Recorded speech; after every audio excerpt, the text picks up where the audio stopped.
Hello dear students, Bangla শব্দ ভাণ্ডারের এই নতুন ক্লাসে তোমাদের সকলকে স্বাগত।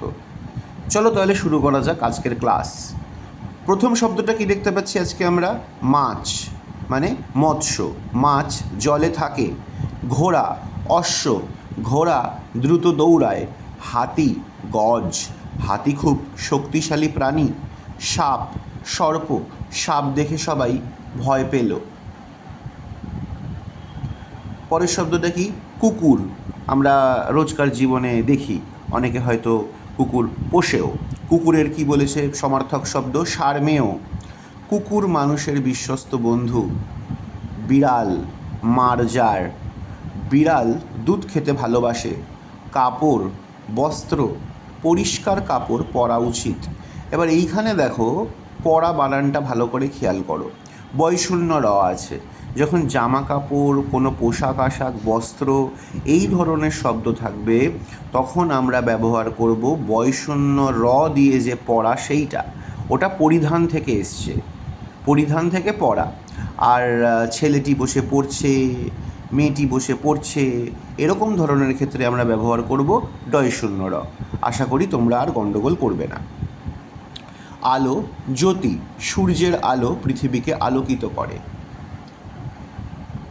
অন্ধকার তমসা, অন্ধকারে কিছু দেখা যায় না।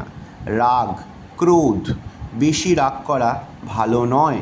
প্রেম ভালোবাসা, মা সন্তানের প্রতি প্রেম দেখান। খেলা ক্রীড়া, খেলা শরীর ভালো রাখে। ডাক্তার চিকিৎসক, ডাক্তার রোগী দেখছেন। কৃষক চাষি, কৃষক মাঠে কাজ করেন। বাজার হাট, মা বাজারে গেছেন। নৌকা তরী, নৌকা নদীতে চলছে। চিঠি পত্র, আমি বন্ধুকে চিঠি লিখলাম। খবর সংবাদ, খবর শুনে সবাই অবাক হলো। যুদ্ধ লড়াই, যুদ্ধ মানুষের ক্ষতি করে। শান্তি প্রশান্তি, শান্তিতে সবাই সুখে থাকে। ঠিক আছে, তাহলে আজকে আমাদের এত অবধি থাকলো। পরের দিন আমরা আরও 20টা শব্দর সমার্থক শব্দ শিখলে আমাদের যে 100 শব্দের টার্গেট সেটা পূর্ণ হবে। যেরকমভাবে তোমাদের ইনস্ট্রাকশন দেওয়া আছে সেরকমভাবে কাজ করতে থাকবে। কোথাও অসুবিধা হলে definitely you can contact me. Thank you.